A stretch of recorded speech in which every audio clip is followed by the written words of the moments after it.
Hi everyone. In this video I'm going to be walking you through reading an extract for English Language Paper 1. I'm going to show you how I approach reading an unseen extract in an active way so that I can make sure that my highlighting and my annotating is as useful as possible for tackling the questions in the paper itself. So for this, I'm going to be using an extract from Daphne DuMaurier's novel Rebecca. It's the first page of the very first chapter. If you'd like to follow along as I go through the reading, I would strongly recommend that you get yourself a pen and a highlighter before you start reading. Especially in an exam, you don't want to be scrabbling around for equipment while you're midway through reading. You want to be ready to go in order to maximise every moment of that exam. So get your equipment sorted, and pause the video if needed and come back. This is the extract I'm going to be working with today. If I just scroll down, you can see that it's not overly long.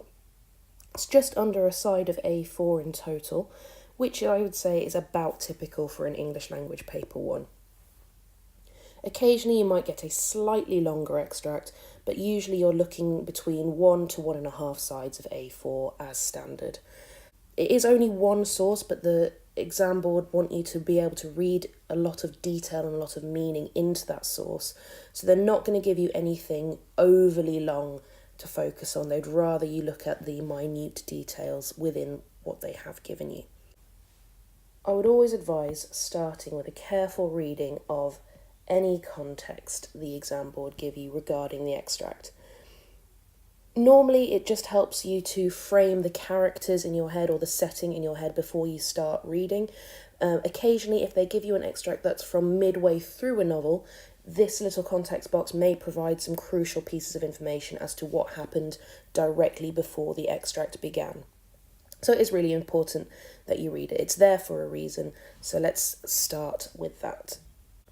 This extract is from the opening of the novel Rebecca by Daphne DuMaurier.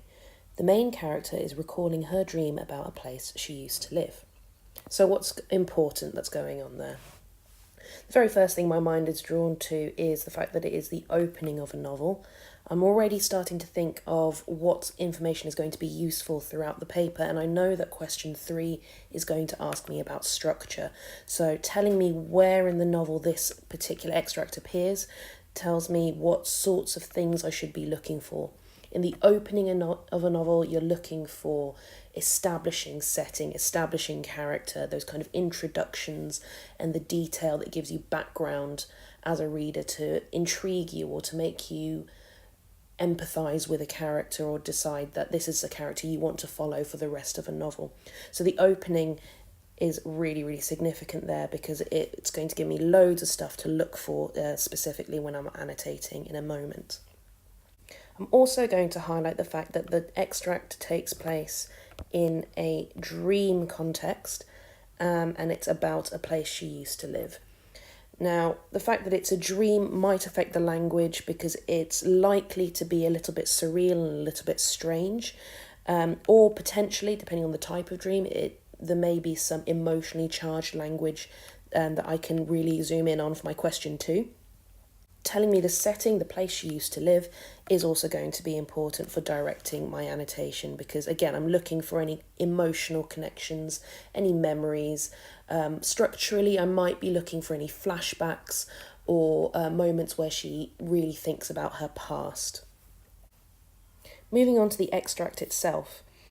As I read, I'm just going to say my thought process out loud so that you can get an insight as to why it is I'm highlighting specific words, what is interesting about them, and what I mean by highlight things that jump out at you. At this stage, for the first reading, you don't need to think in too much detail as to what makes that particular word interesting, especially not in terms of terminology or labelling linguistic devices. However, there are going to be some obvious spots, and if I see any of those, I will let you know. So let's have a read. Last night, I dreamt I went to Mandalay again. Right, first sentences are always really important, especially when you're thinking this is the opening of a novel. These are the very first words that the writer, Daphne DuMaurier, decided to put down to tell her story. So I'm going to really look at that first sentence in quite a lot of detail, possibly more detail than I'm going to look at other sections of the text. I'm going to highlight that phrase last night. It tells me when this whole extract is happening and it gives me a sense of time. I'm also going to highlight the word Manderley there. I'm guessing that is the name of the place she used to live because of that capital M, which tells me that's a proper noun. So last night I dreamt I went to Manderley again.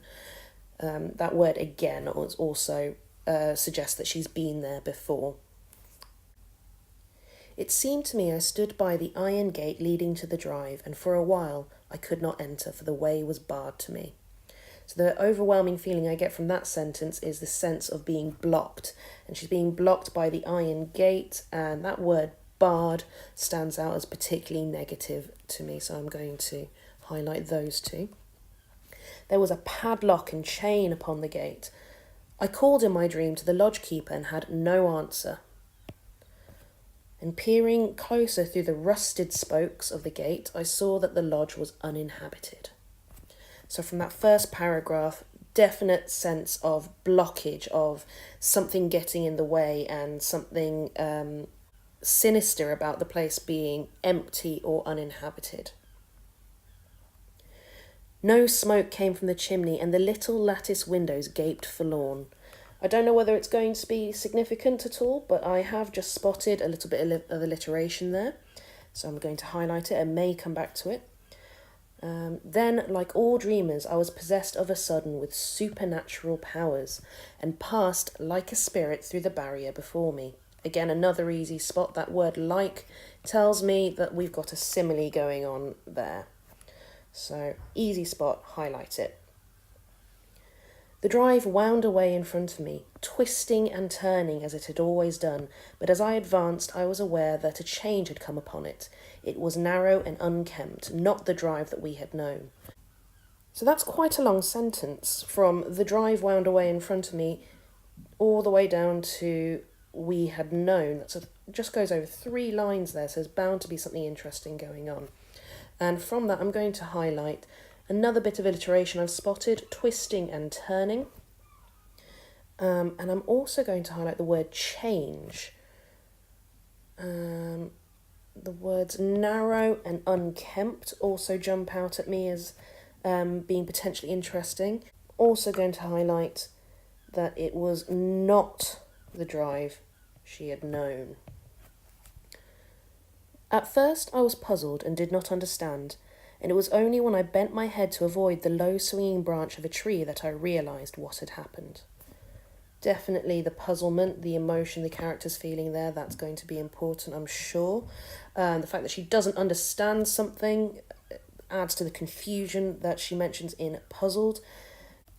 What had happened? That suggests something had happened, and the fact that we end a paragraph there suggests that what comes next is going to be significant in explaining what exactly that thing is. Ooh, so we've got quite a long paragraph here. I'm going to do it sentence by sentence, and I'm sure there's going to be a lot that we can use in this section. Nature had come into her own again, and little by little, in her stealthy, insidious way, had encroached upon the drive with long, tenacious fingers. Oh, there's some lovely vocabulary there. We've got stealthy, insidious, encroached, tenacious. All very negative words. Lots of negative imagery being introduced in that first sentence of that paragraph. The woods, always a menace even in the past, had triumphed in the end. Again, we've got that negative vocabulary there, menace. But we've got something a little bit more positive, this idea of triumphing, winning. They crowded, dark and uncontrolled, to the borders of the drive. Crowded, dark, uncontrolled. The beeches, with white, naked limbs, leant close to one another, their branches intermingled in a strange embrace, making a vault above my head like the archway of a church. Right, I'm starting to spot a bit of a pattern here. This reference to naked limbs, and then what else was it? The strange embrace. I'm starting to get the sense that there's some personification going here. And yes, actually, if I go back a little way, we've got this pronoun her used twice in the first line of this paragraph. So looks like the writer is turning nature into a human being, in particular a female human being. But looking at some of the words I've highlighted, it doesn't look like a very nice kind of person. I've also spotted another simile because that word like has drawn my attention to this here. So a vault above my head like the archway of a church. I'll definitely come back to that later. Let's see what else we've got going on. And there were other trees as well. Trees that I did not recognise, squat oaks and tortured elms that straggled cheek by jowl with the beeches and had thrust themselves out of the quiet earth along with monster shrubs and plants, none of which I remembered. Again, another quite long sentence. That one goes over 3 lines again. So let's see what we've got going on there. Something else that she doesn't recognise, this idea of the unfamiliar seems to be quite important. Then we've got descriptions of trees. We've got squat oaks and tortured elms. Straggled. Interesting verb there. Cheek by jowl with the beeches. Oh, I'll go for cheek by jowl, why not? And had thrust themselves out of the quiet earth. Sounds quite violent, so I'm going to highlight that. Along with monster shrubs and plants, none of which I remembered. Again, there's that reference to something that she doesn't recognise or doesn't remember. This is becoming a bit of a motif I'm seeing. The drive was a ribbon now, a thread of its former self, with gravel surface gone and choked with grass and moss. Right, a thread of its former self I'm going to highlight. And choked, again, some quite violent verbs going on here. The trees had thrown out low branches, making an impediment to progress. The gnarled roots looked like skeleton claws. Okay, what have we got going on there? That word impediment brings me back to the ideas from that first paragraph about blockages and things getting in her way.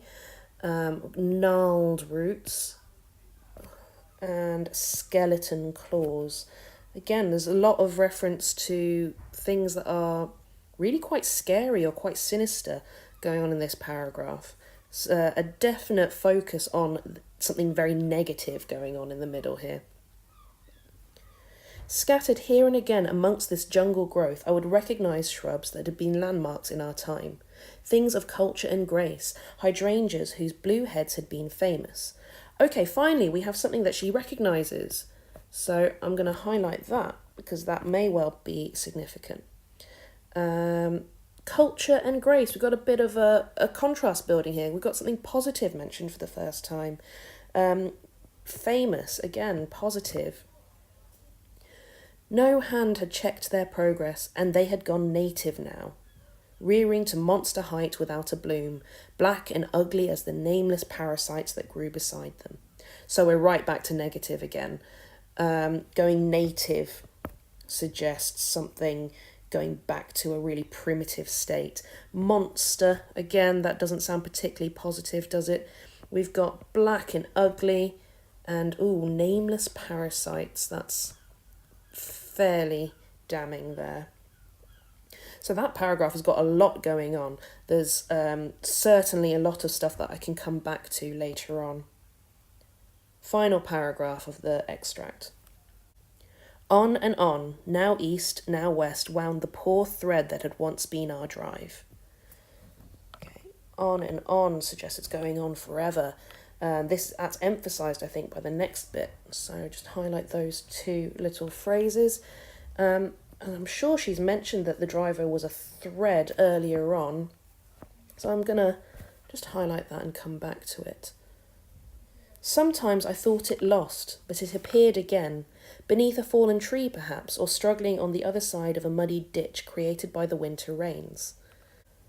Okay, so maybe the fact that she thought it was lost. And I'm also going to go for muddied and winter, sort of reference to weather going on there. I had not thought the way so long. Right, I'm highlighting that whole sentence because in this entire extract, one thing I've noticed is that all the sentences are quite long. That one stands out to me as different because it's very short. So again, come back to it. I'll explore why later. But that definitely jumps out at me. Surely the miles had multiplied, even as the trees had done, and this path led but to a labyrinth, some choked wilderness, and not to the house at all. Labyrinth is an interesting word, as is wilderness. I came upon it suddenly, the approach masked by the unnatural growth of a vast shrub that spread in all directions, and I stood, my heart thumping in my breast, the strange prick of tears behind my eyes. Okay, unnatural. And the fact that her heart is thumping in her breast, I think that's going to be important. Strange prick of tears behind her eyes as well. She's feeling sad. There's something, or possibly scared, heart thumping in my breast. I think that's fear rather than sadness. But again, I'll come back to it. I'll think about it more after I've kind of reviewed the whole text.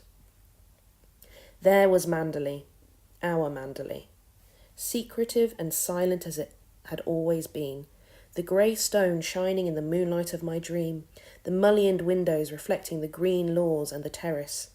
Time could not wreck the perfect symmetry of those walls, nor the site itself, a jewel in the hollow of a hand. Sorry, I got carried away there and read both sentences together. So let's go back to the beginning of that. Manderley, our Manderley, a little bit of repetition going on there. Secretive and silent already. Another easy spot with the alliteration there. Greystone shining in the moonlight of my dream. Mullioned windows reflecting the green lawns and the terrace. Not particularly overthinking it, those words just seem interesting to me at this point. Time could not wreck the perfect symmetry of those walls, nor the site itself, a jewel in the hollow of a hand. Okay, definitely that last phrase. It's quite a nice image that she ends on. That's it. That's the end of the extract. If I just scroll up slowly, you'll be able to see how much we have highlighted in each paragraph. Just look at all of that yellow that stands out. What this will do is act as a shortcut for me when I am coming back to answer each of my questions. When I'm looking at the named lines for questions 1 and 2, for example, now my eyes will automatically be drawn to stuff that I've already decided is interesting or significant. Even if I haven't labelled why it is interesting or significant, I have got half the job to do now rather than having to read for meaning, read for understanding, decide what's important and label all of that in, say, the 10 minutes that you should be spending on question 2, for example. I will say, though, that this process of reading actively and highlighting as you go does take a little bit of practice. When I do this with students in lessons, I notice the first few times that they have a go, there's very little highlighted at all. They're almost waiting to be told that, yes, that's the right answer, you can highlight it.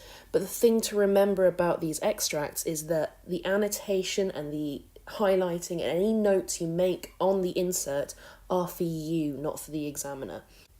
The only things that are marked are things that you write in your exam answer book. So anything that you do on here is quite low stakes in that sense.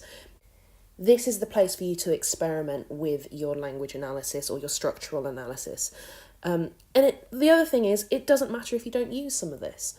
I have highlighted far more than I think I could use in 1 hour and 45 minutes, and that is fine. You are much better off having too much to use rather than not enough, because then you're having to go back and do the work again a second time. Right, so what do you do once you have read it and you have highlighted these flashbulb moments, these things that jump out at you as interesting, even if you haven't really thought about why? Read it again. I cannot emphasise this enough.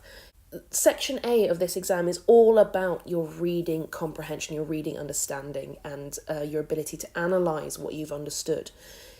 If you don't understand the extract, there is no point in starting the questions. So read it once. Read it at least a second time, if not a third time as well. What I would recommend that you do now, if you are doing this alongside the video, is to pause and to read the extract through to yourself this time without me interrupting you. You may spot things that I have missed. You may disagree with some of the things that I found interesting, and that is absolutely fine. But pause the video now and have another close read of this extract. Now, what I tend to do the second time I read an extract, once I've highlighted it all, is I start to add a few notes around the edge. I'm not going to do detailed annotation of word classes and literary devices unless it's something really obvious. What I am going to do is just write a little summary or a couple of notes, maybe a few translations, a few things that I think are going to help me when it comes to revisiting these parts of the extract later on. This time round, I'm not going to go into anywhere near as much detail because I've already done that. I'm not going to double up on work. What I'm going to do instead is go maybe paragraph by paragraph and just labelling on some of the most obvious things. So when I was reading it the first time, I mentioned that one of the things I spotted in this first paragraph was this idea of blockage. So having her way barred or having her way stopped, something in the way. The other thing I got from this first paragraph was this sense that the house was abandoned. Okay, so the second paragraph, we had that easy spot, didn't we? We had the alliteration from little and lattice, and we had another easy spot with the simile and some more alliteration, twisting and turning. And then the rest of this is the idea, I think, really, of being confused. We've got puzzled, understanding, change, and then realising what had happened and the fact that it's not the driveway she knew. So I'm going to just write the word confusion here. And then this was the really dark paragraph, wasn't it? So there was lots and lots of negative language. So I'm just going to go straight in with negative and underline that a couple of times because there's lots and lots of negative stuff going on here. We had the personification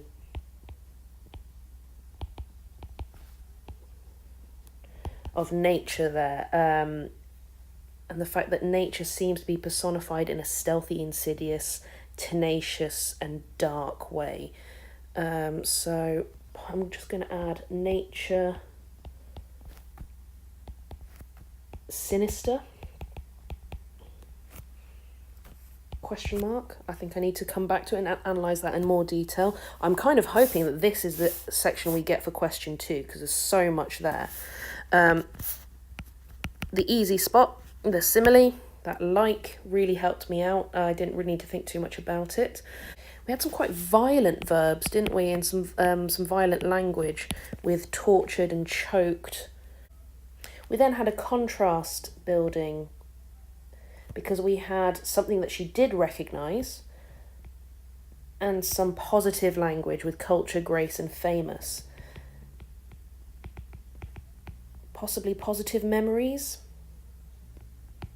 I'm not sure. Again, question mark, I'll come back to it.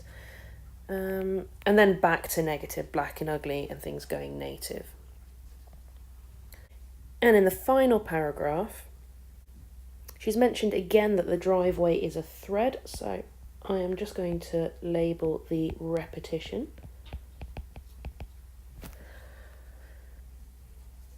And then we had, towards the bottom here, we had the sense of fear or sadness from heart thumping in her breast and strange prick of tears behind her eyes. And then we finish the extract on a really quite beautiful and positive imagery of the jewel. And that creates a real stark contrast to the rest of the extract.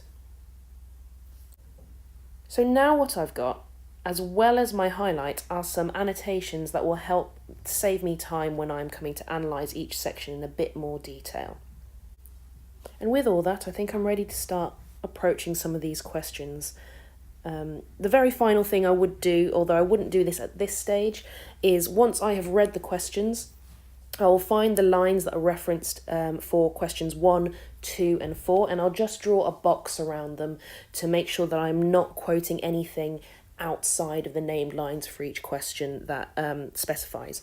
Now, question 3 is going to be whole text. So question 3, I can look at anything at all, but 1, 2, and 4 are going to direct me to specific lines. So before I attempt those questions, I will just draw a box around them. So I know, for example, that question 1 asks us to look at lines 1 to 10 of the extract. So I'm just going to go back to the extract, find lines 1 to 10 and draw a box around them. As you can see, I'm not being too fussed about being really neat and tidy. I'm going quite slowly at the moment, but in an exam I'll be doing all of this at speed. So don't worry about it being neat. As long as you can read it, as long as it makes sense to you, that is all that matters. So for question 2, I know we're looking at lines 14 to 28 of the source. So if I go back and just draw a box around them as well. And then question 4, I know, is looking at the second half of the source from line 14 to the end. So I'm just going to draw a line across the top of that. Question 4 is everything below that, all the way down to the end. Right, so that extract is now well and truly ready for me to start using to answer some questions with. Thanks for watching. Thanks for joining me and the rather loud seagulls in the background. Hopefully you found this video useful and you've got some good tips to take forward when you're next tackling an unseen extract for an English language paper 1. Thanks a lot. See you later. Bye.